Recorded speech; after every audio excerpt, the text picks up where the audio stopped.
Okay, so good day everyone. My name is Hernandez from BSN2C. So now I'm going to demonstrate to you the newborn resuscitation. For the preparation, we should have a self-inflammation bag and infant mask. Next, we should determine the age of gestation of the patient. So now let's check the record of the patient. Okay, so the age of gestation of the patient is 34 weeks.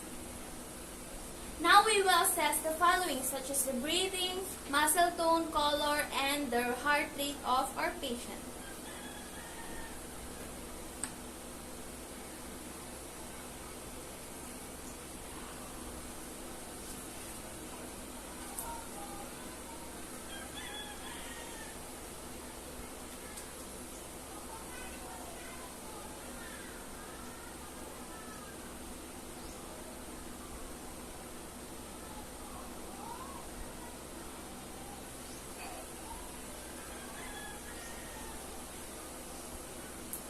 Okay, so the newborn baby appears to have a pink trunk and blue hands and feet.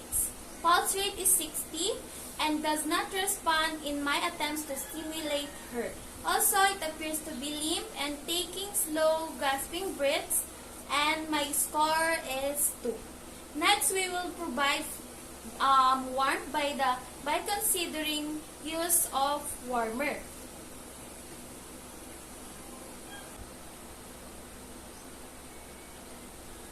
Okay, so let's imagine that this is a warmer.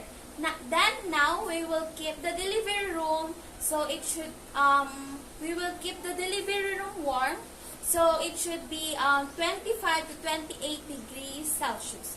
Now we will dry the baby using a towel.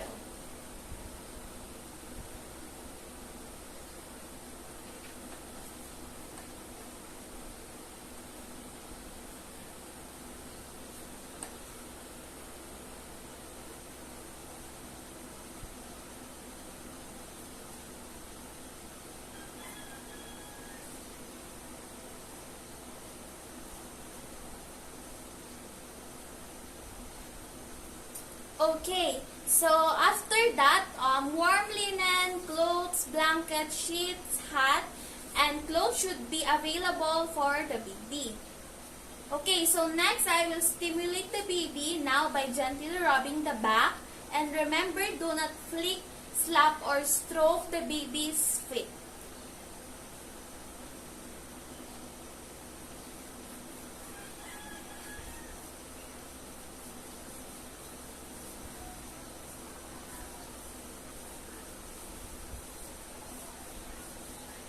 Okay, now we will proceed for the open airway.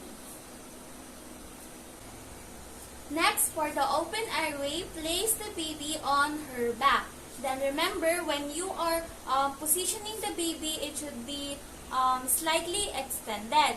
Also, use a rolled up piece of towel under the baby's shoulders, and it may be used to extend the head.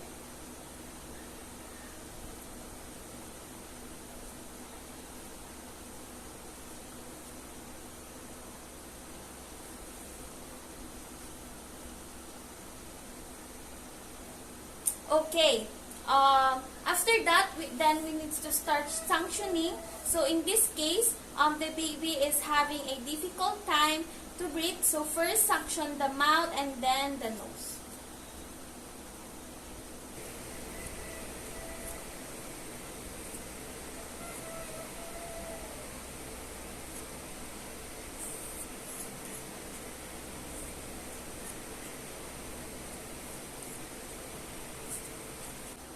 Okay, so after suctioning the baby is not breathing. Her heart rate is less than 60 beats per minute. So now we will proceed in initiating ventilation for our baby. So still position the baby's head with open airway. Okay, so I will cover the mouth and nostrils with the mask.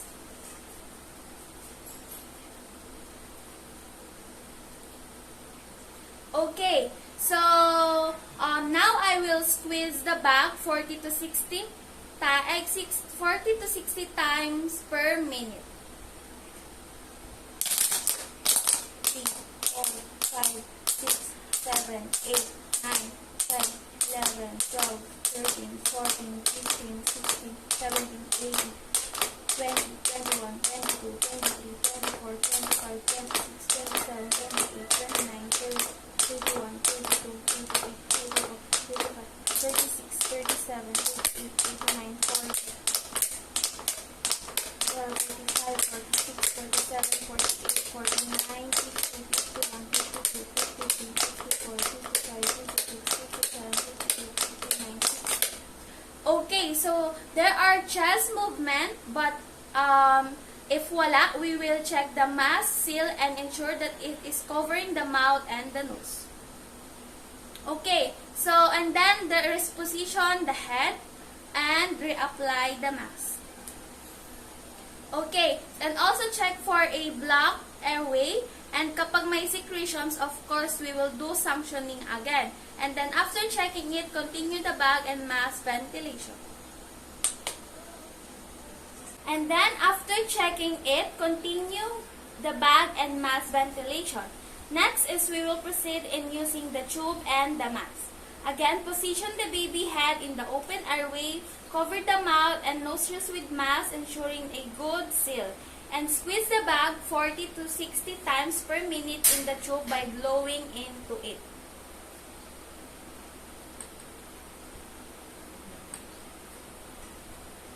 So let's imagine this is the tube. Okay.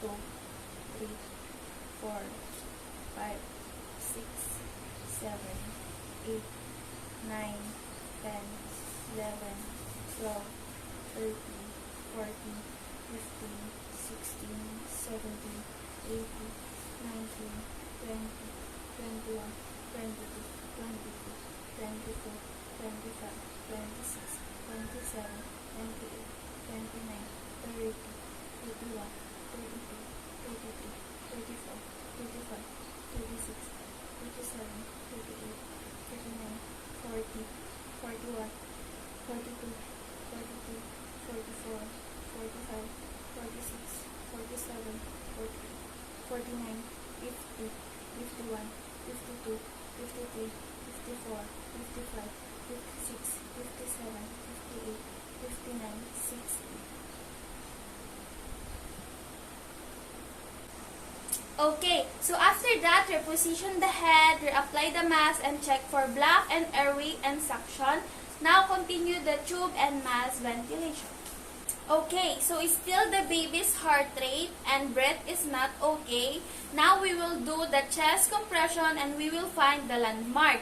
Then use 100% oxygen. Compression depth should be 4 cm. So we have the two way in performing chest compression. So the first one is lone rescuer, which is 2-finger technique, and then the other is one, and then the other one is the 2HCP rescuer, 2 thumbs and encircling technique. So the technique that I will be using is the lone rescuer, and the ratio is 2. So the ratio is 30 to 2. So continue giving sets of 30 chest compression and 2 breaths until you notice a sign of life and until you have performed approximately 2 minutes of CPR.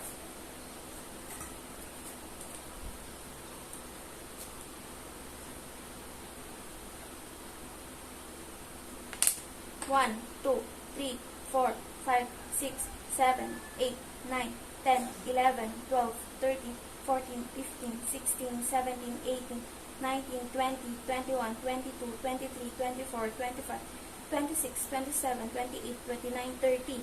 1, 2. 1, 2, 3, pump. 1, 2, 3, pump. 1, 2, 3, pump. 1, 2, 3, pump. 1, 2, 3, pump. 1, 2, 3, pump. 1, 2, 3, pump. Okay, so the baby is breathing and there is a heart rate, but if the baby is not breathing and the heart rate is not okay, you should give some medication. So after that, document the procedure and the outcome.